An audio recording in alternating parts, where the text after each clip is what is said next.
So, baby, what you doing? Making cookie bars. Yeah, what kind of cookie bars you making? I don't know, you keep calling them kitchen cabinet cookie bars. You don't like that name? I don't care. It's a cookie bar. So I bought Pillsbury cookie dough, chocolate chip cookie dough. Uh-huh. I bought the big tube. Yeah? You're only supposed to buy the small tube, but I bought the big tube, so. Why did you buy the big one? Because I grabbed the wrong one. So we're just going to make a double crust. What exactly are you making? What do you mean, what am I making? Yeah. I'm making cookie bars. Yeah, well, what exactly are they? They have a chocolate chip cookie dough or chocolate chip cookie crust, and then the topping is caramel, chocolate chips, peanut butter chips, marshmallows, and rice chex cereal. So this first step, what are you exactly doing? What you do for the crust is you take the cookie dough, and you take a 9x13 pan, and you just kind of press it down to make the crust, like a pie crust almost. You cover the bottom and you go a little bit up the sides to kind of hold everything in. We're going to have a thicker crust than we normally have because, or than you're supposed to have because I bought a big tube.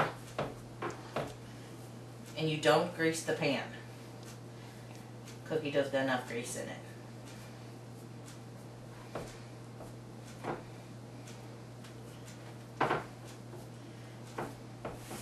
You preheat the oven at 350.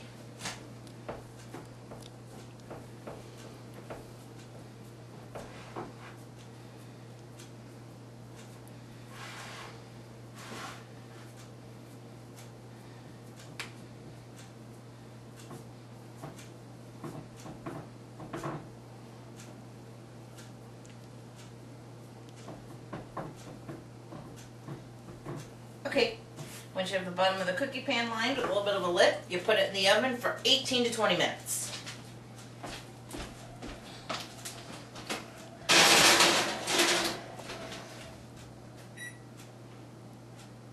Oh, crud. Wrong button.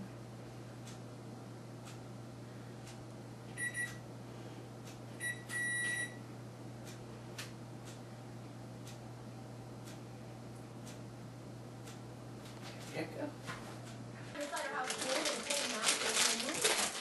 Okay, I'm taking the caramel. You get the caramel from the produce section that you dip the apples into. So you take one little cup of caramel, it's like a 16-ounce tub of caramel, and a bag of milk chocolate chips. I use chocolate chips and peanut butter chips, but you can use butterscotch chips or chocolate chips or caramel chips or whatever kind of chips you want. And then you just put them in the saucepan and let them melt down. And when it's all nice and melted together and nice and smooth, then you can finish putting your cookies together.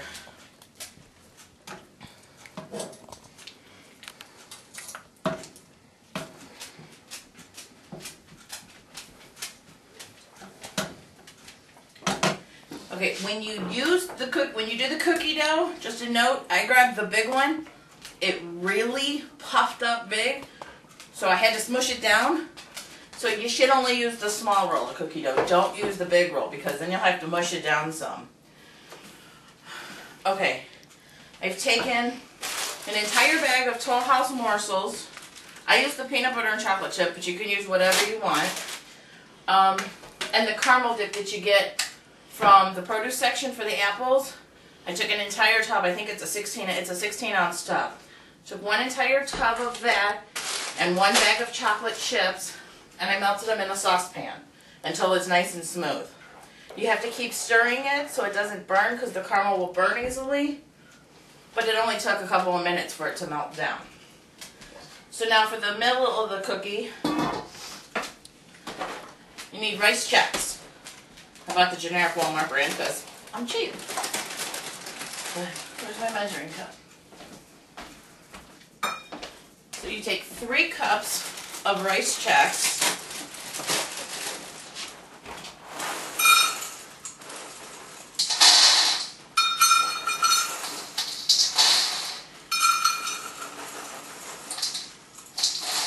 You take 3 cups of rice chex. And then I'm going to put marshmallows into ours because Some people in our house can't have peanuts, the whole nuts, so I substitute marshmallows. Some people use peanuts, some people use M&Ms. I use marshmallows. I usually put about 2 cups of marshmallows in. And then you just pour the peanut butter and chocolate mixture with the caramel. Just pour it right over the top. And then mix it together.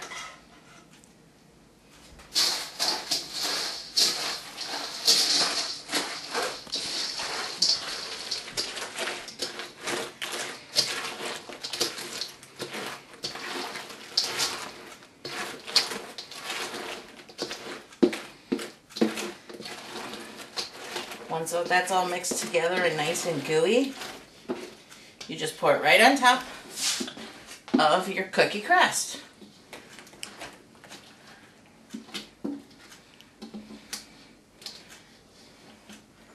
This is where my kids would ask to lick the bowl if they were here. They're not here.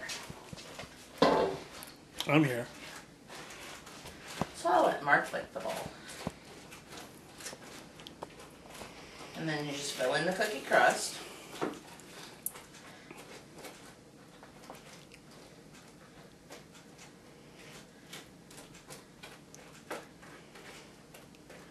Okay, now that that's done, what I'm going to do is I'm going to take my other thing of caramel and my other bag of chocolate chips, pour them in the same pot, and slowly melt those on a low to medium heat, like you did with the filling stuff.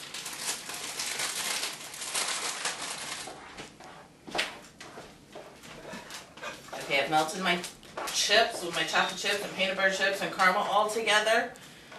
And once it's all melted together, you just pour it over the top.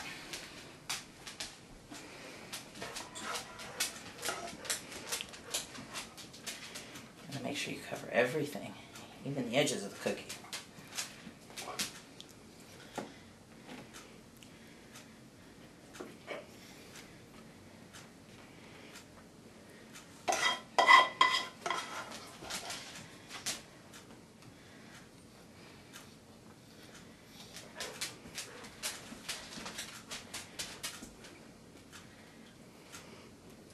And if you wanted to decorate it with sprinkles or chocolate chips or something at this point, you could.